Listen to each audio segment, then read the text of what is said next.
al señor Enrique Díaz. Bienvenido. Muchas gracias, Otaola. Es un placer estar contigo y con toda tu teleaudiencia en el día de hoy.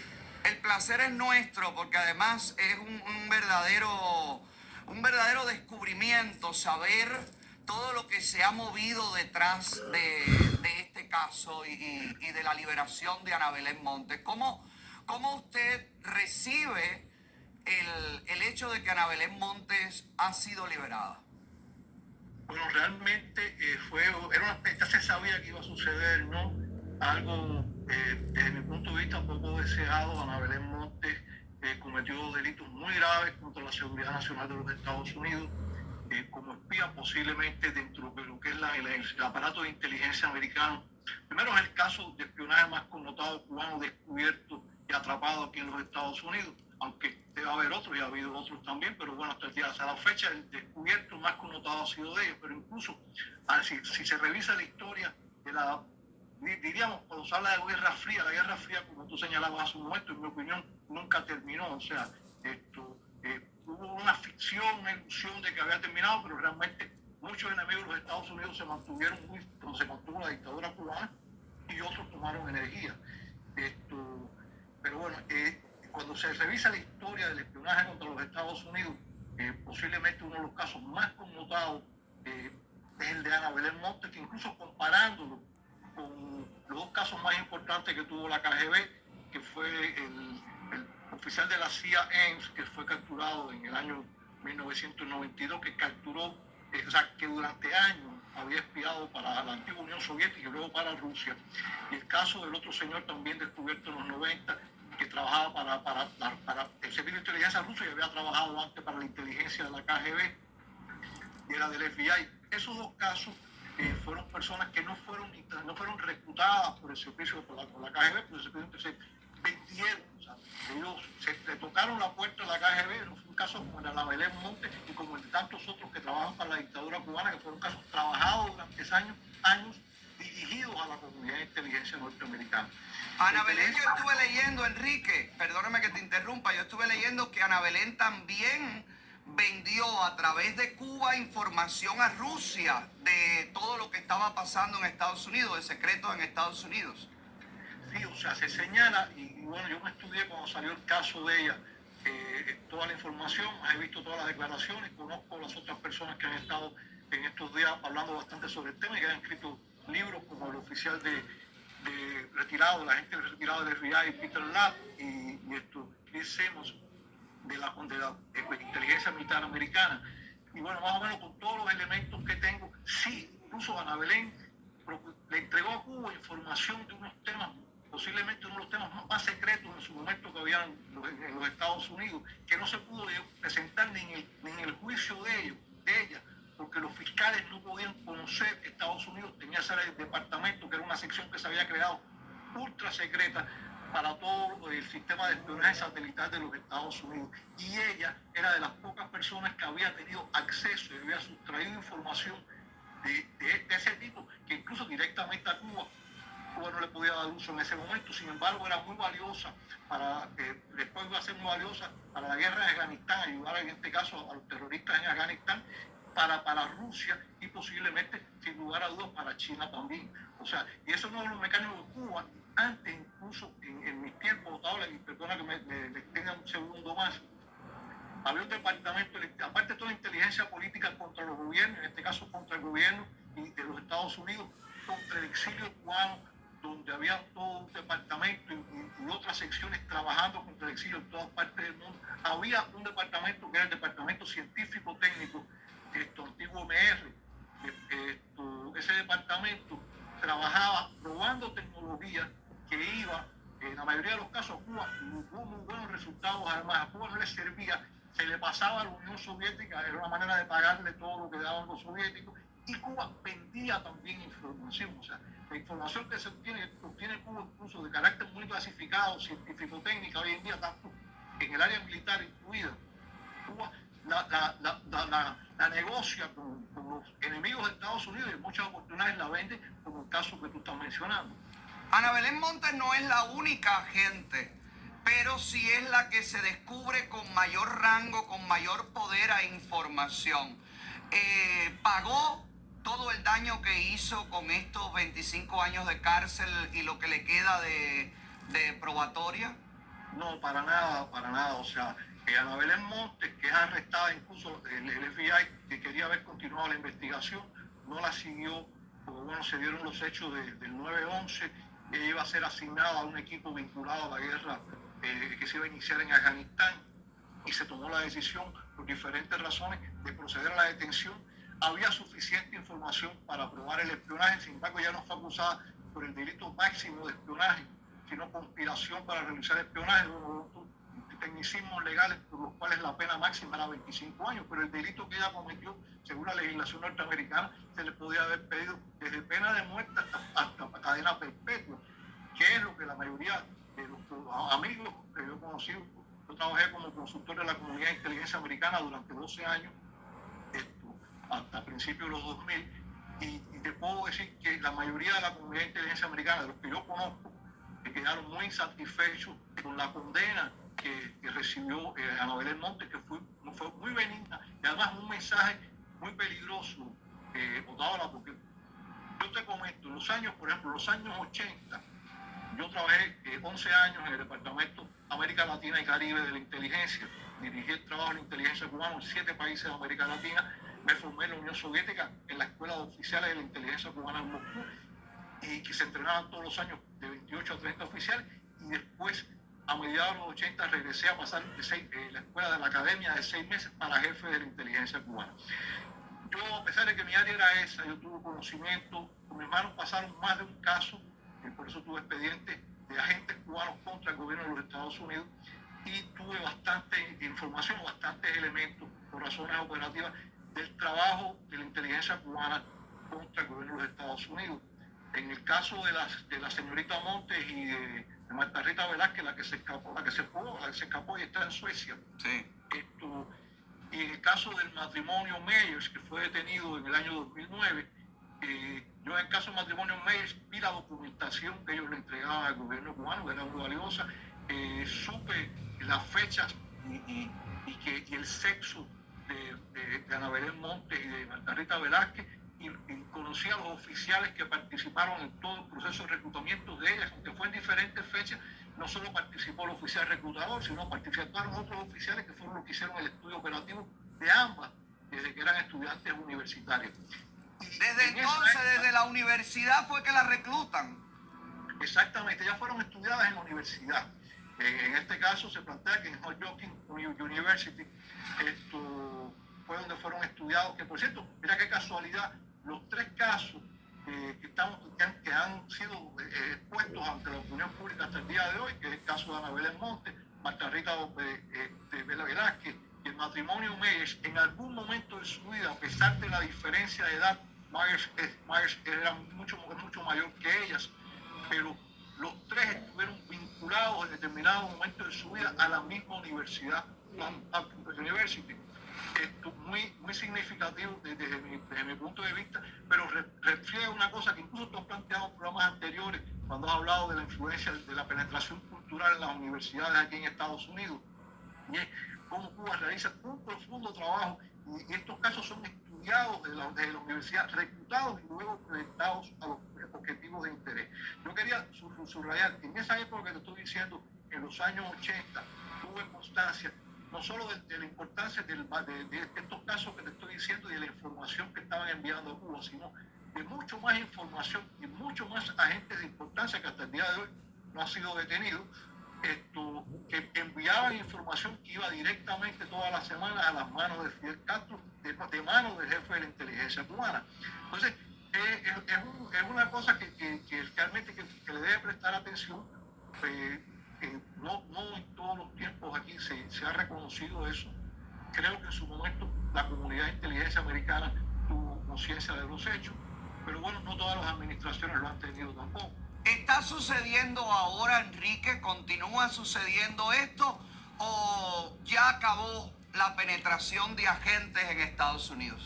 Para nada, yo pienso esto es exponencial, Otaola. Mira, una de las misiones que tiene cualquier agente que se reclute, ya sea para penetrar el gobierno norteamericano, el Pentágono, como en el caso de Ana Belén Montes, para penetrar el Departamento de Estado, como el caso del matrimonio Myers, o como un agente ya reclutado en plaza, por ejemplo, en un medio de comunicación, o reclutado en X Secretaría de los Estados Unidos. La primera misión que se le da es ser agente, o en una universidad, agente indicador. O sea, en además de entregar sus resultados de trabajo, él debe decir, mira, tengo un compañero de trabajo, conocí a una gente en la universidad que tiene características, que tiene sentimientos antinorteamericanos, que tiene ideas de extrema izquierda.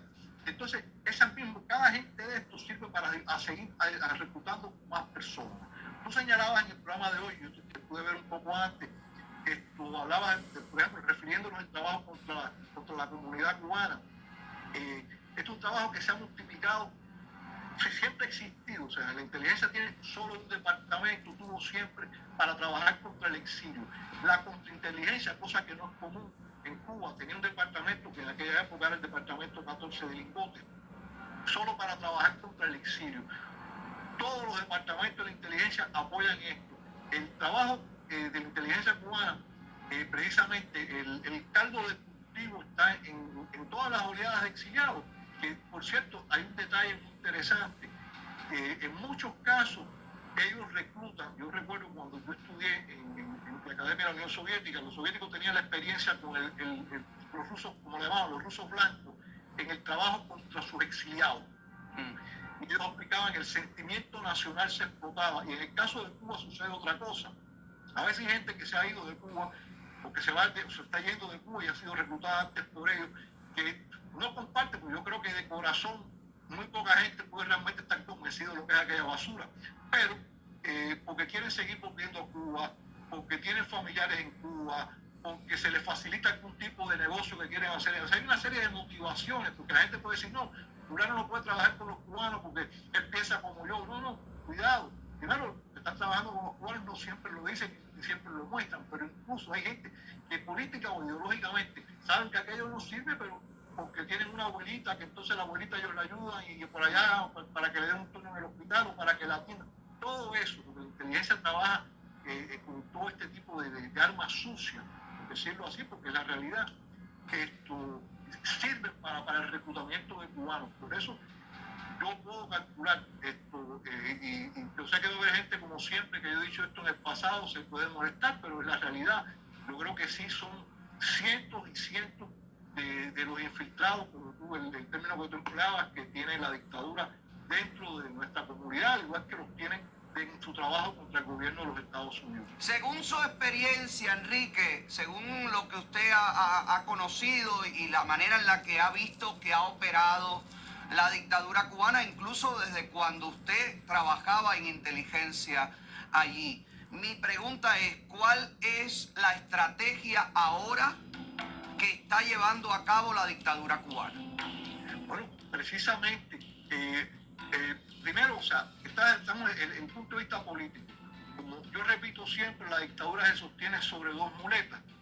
Una muleta es la interna, que es su gigantesco aparato de contrainteligencia que reprime y controla a los cubanos desde la cuadra hasta el centro de trabajo. Y la otra es el servicio de inteligencia que influye, o sea, porque se obtiene información de inteligencia para influir en la política de los países. Entonces, estamos viendo el trabajo en las academias, el trabajo contra el exilio, pero paralelamente a eso, todos estos agentes, a través de cosas que hacen y que dicen, porque por ejemplo, mira, Anabel Monte influenciaba en la opinión de un sector de la comunidad de inteligencia norteamericana, no, los cubanos no son peligrosos, sí, etcétera.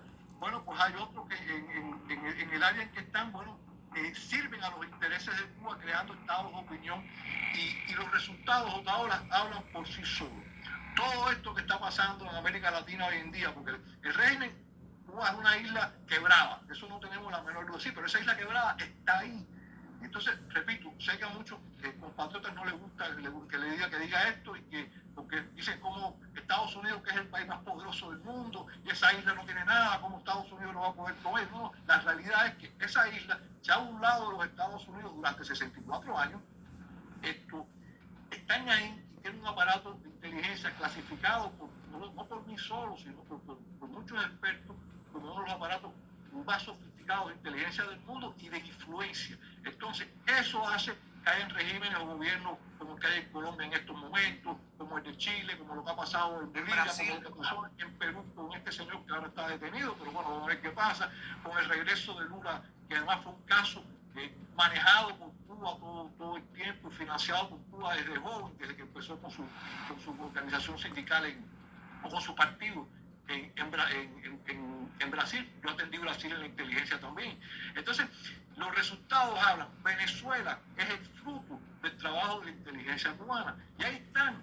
Entonces, no nos llamemos al engaño, no nos olvidemos, no creemos que la guerra ya se acabó. Y además, ahora para colmo, también desde hace muchos años, la comunidad cubana, por razones que comprendemos, ¿no?, pero se ha convertido en otra fuente de financiamiento importante para ellos. En fin, es toda una amalgama de cosas gigantescas. Está la dictadura cubana, está la inteligencia cubana detrás del mecanismo de seguir manteniendo desde el exilio, no solamente en Miami, sino en donde quiera que están los cubanos dispersos por el mundo, para seguir esa cadena de manutención. Está la mente maquiavélica de la dictadura cubana para mantener esclavos a los cubanos que nos creemos libres por haber escapado. Por supuesto, Taola, al igual que... Y ahora hay una cosa muy interesante, tú hablabas de los influencers, los youtubers, o sea, algo que no existía, por ejemplo, en mi época, que todavía no había internet, pero puedo decirte una cosa, porque cada cosa es aplicable el mismo método. Cuba, por ejemplo, la inteligencia cubana, que desde los años 80 obtuvo recursos económicos de todo el exilio cubano en los diferentes países del mundo, o paralelamente a eso, tenía un trabajo de penetración contra los medios de comunicación, contra cada organización del exilio. Y entonces Cuba no solo mató gente, o sea, Cuba cometió asesinatos de figuras en el exilio en diferentes momentos, pero aparte de eso dividía las organizaciones, creaba problemas. Por ejemplo, yo te puedo decir, así lo digo públicamente porque es la realidad, tú eres un objetivo de la inteligencia cubana, o sea, penetrar, o sea, causarte problemas, saber qué tú vas a hacer, aunque tú haces un trabajo público, afectarte tu círculo de relaciones, eres un objetivo, igualito que lo puede ser un medio de prensa, otro medio de comunicación, perdón, y cualquier organización que surja. Entonces, por eso no es que hay que vivir, diríamos, preocupado ni tampoco paranoico, pero sí hay que tener mucho cuidado, porque donde quiera, a veces incluso cuando surgen conflictos entre compatriotas, hay que tener mucho cuidado, porque atrás o en el medio de esos conflictos puede haber una persona que nos dijo al oído algo, y hay que ver por qué lo dijo y cuál fue la intención. Estoy de acuerdo. Según su experiencia, y con esto termino, Enrique, agradeciéndole su tiempo y todo el conocimiento que puede transmitirnos, toda la luz que puede darnos sobre este tema. Según su experiencia, hoy los medios de internet, los youtubers, los tiktokers, todos los influencers que están saliendo al mercado pueden ser un producto que le pueda interesar penetrar a la dictadura cubana? 100% convencido ahora. Cuando, por ejemplo, cuando tú miras tu programa, por ejemplo, que sabemos que tienes muchísimos seguidores y además muy interesante, te sigue pues mucha gente de todas las edades, pero hay una generación de cubanos jóvenes, no solo aquí en Estados Unidos, sino en otros lugares del mundo, que te siguen. Llegar, o sea, por supuesto que eres un objetivo, ya eso te coloca como una prioridad en el campo de penetración para destruirte, para afectarte, para hacerte daño, es así.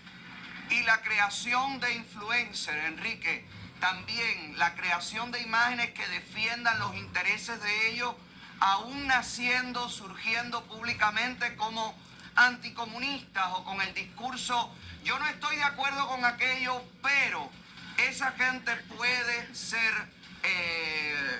materia de creación de la inteligencia cubana. Esos es la jugada más peligrosa, porque los que ponen ellos hablando del eslogan de la revolución, y eso nadie los va a ver, o sea, ellos no son tontos. El peligroso es ese que va a salir diciendo, sí, pero ahí tenemos que encender, como yo digo, las alarmas cuando veamos eso. Gracias, Enrique, un placer hablar contigo.